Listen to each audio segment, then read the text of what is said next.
Bonjour et bienvenue en ce 10 octobre à Assise en Italie. C'est la grande fête puisque un jeune homme de 15 ans qui s'appelle Carlo Acutis est béatifié. Donc, si tu veux en savoir plus, reste avec nous. Suzanne va nous en parler. Et le chant qu'on a choisi, c'est un chant que Carlo aurait pu chanter. Ça s'appelle « Je choisis de suivre tes pas, Jésus ». Je choisis de suivre tes pas, Jésus, car tu es le chemin. Je choisis de vivre avec toi, Jésus, car tu es la vérité. Je choisis d'aimer, de donner ma vie, car tu es devenu ma vie. Toi qui m'as aimé le premier. Comment je ne garder pur mon chemin, j'observerai ta parole. Sois béni, Dieu qui veut mon bonheur. Garde-moi de fuir tes volontés, ô sagesse.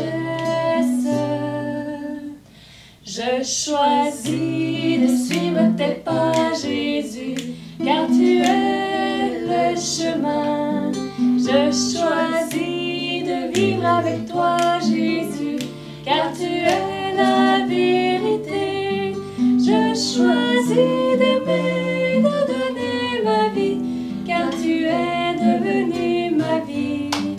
Toi qui m'as aimé le premier, toi qui m'as aimé le premier, toi qui m'as aimé le premier.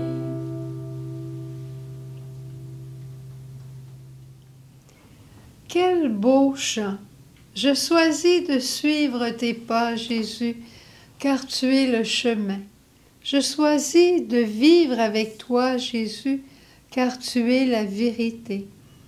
Et je choisis d'aimer, de donner ma vie, car tu es devenu ma vie, toi qui m'as aimé le premier. Bienheureux qui marche dans tes voies, dans mon cœur je conserve ma foi. Tout ça tiré du psaume 119. Et je dirais ce psaume est vraiment à l'image de la vie de ce nouveau bienheureux aujourd'hui qui s'appelle Carlo Acutis. Avant, j'aimerais ça juste poser un regard sur l'évangile de ce jour. Vous savez, cet évangile où la foule est rassemblée et une dame regarde parler Jésus, probablement qu'elle est émerveillée de ce jeune homme, cet homme qui parle si bien. Et à un moment donné, elle s'exclame « Mais heureuse la femme qui t'a porté, ces seins qui t'ont nourri. » C'était normal comme cri. Toutes les mamans veulent avoir un beau garçon comme Jésus. Et Jésus a exalté la grandeur et la beauté de sa mère bien au-delà de son titre de mère de Dieu qui était déjà magnifique, en disant « Bien plus grand encore celui qui fait la volonté de Dieu ». La noblesse de Marie est dans son obéissance.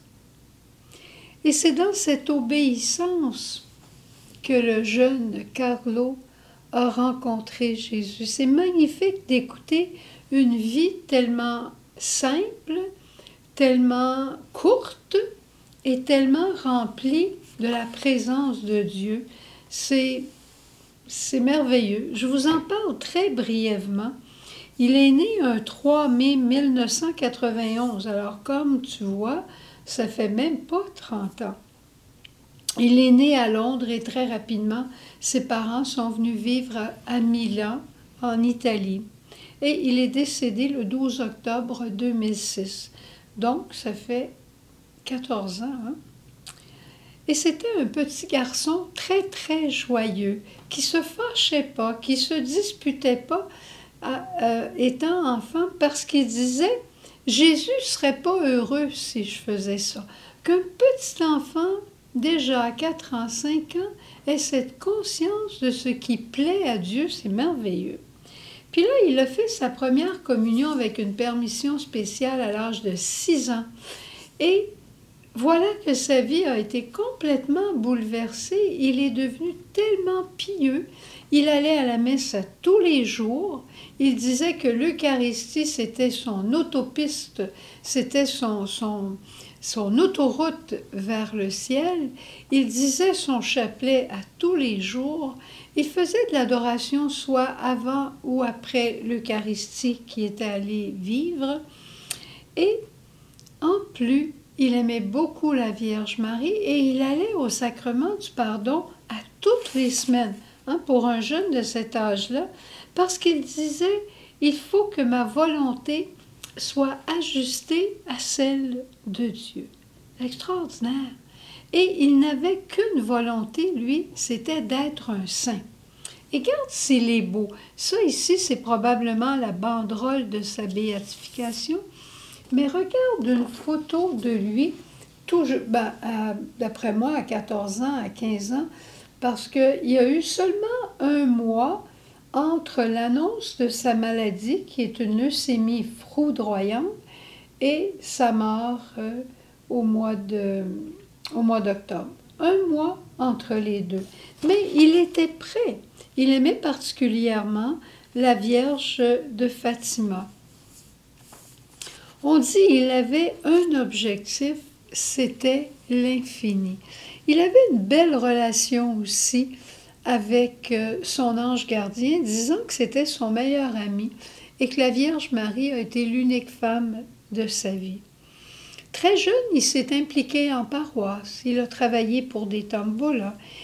Et quelques jours avant sa mort, il a dit à sa maman, « Tu sais, maman, avec l'incarnation, on n'a plus besoin d'avoir peur de la mort. Jésus est venu vaincre la mort et quelque chose de merveilleux nous attend au ciel. » C'est merveilleux, hein? Et il voulait toujours, il disait qu'il avait un seul projet de vie, c'est d'être toujours en compagnie de Jésus.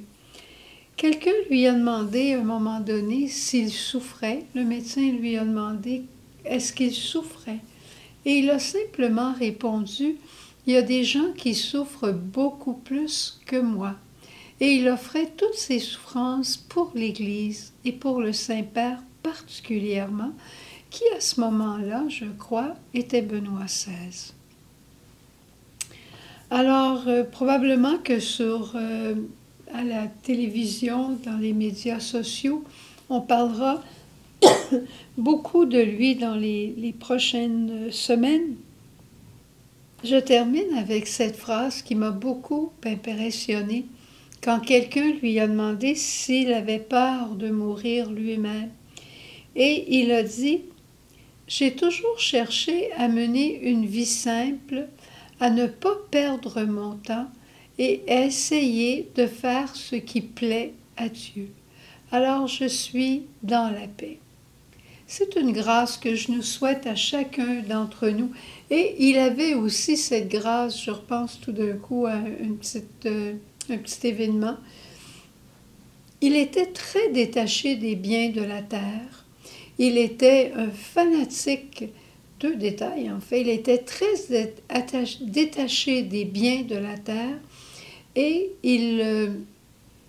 un jour à son anniversaire, sa mère lui a offert une paire de baskets, une paire de souliers de course particulièrement intéressant pour un jeune. Puis il n'était pas content. Il a dit « j'en ai pas besoin ».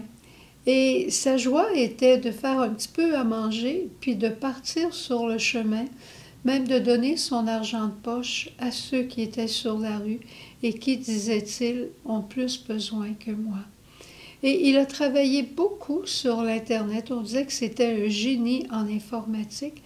Et très jeune, il avait fait un site sur l'Eucharistie pour transmettre à ses amis sa passion de Jésus Eucharistie.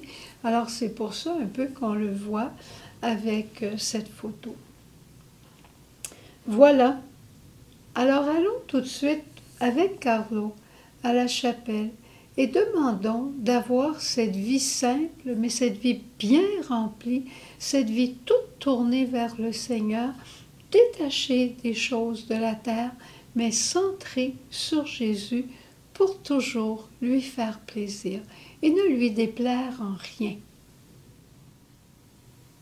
Viens à moi, à mes pieds, je parlerai à ton cœur, je suis ton Seigneur.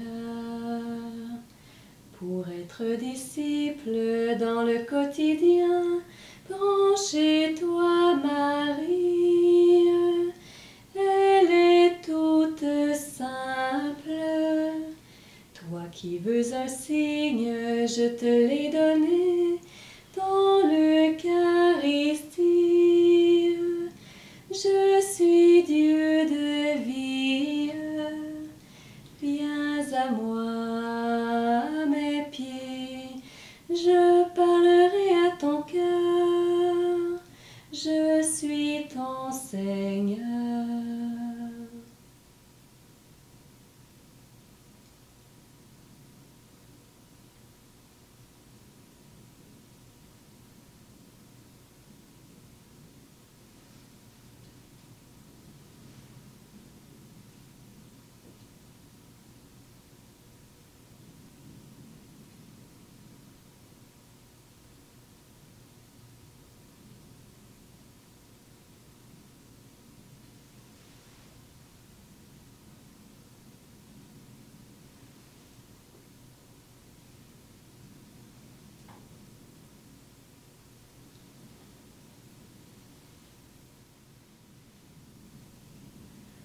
Ô Myriam, mère d'espérance, tu es pour nous chemin de confiance.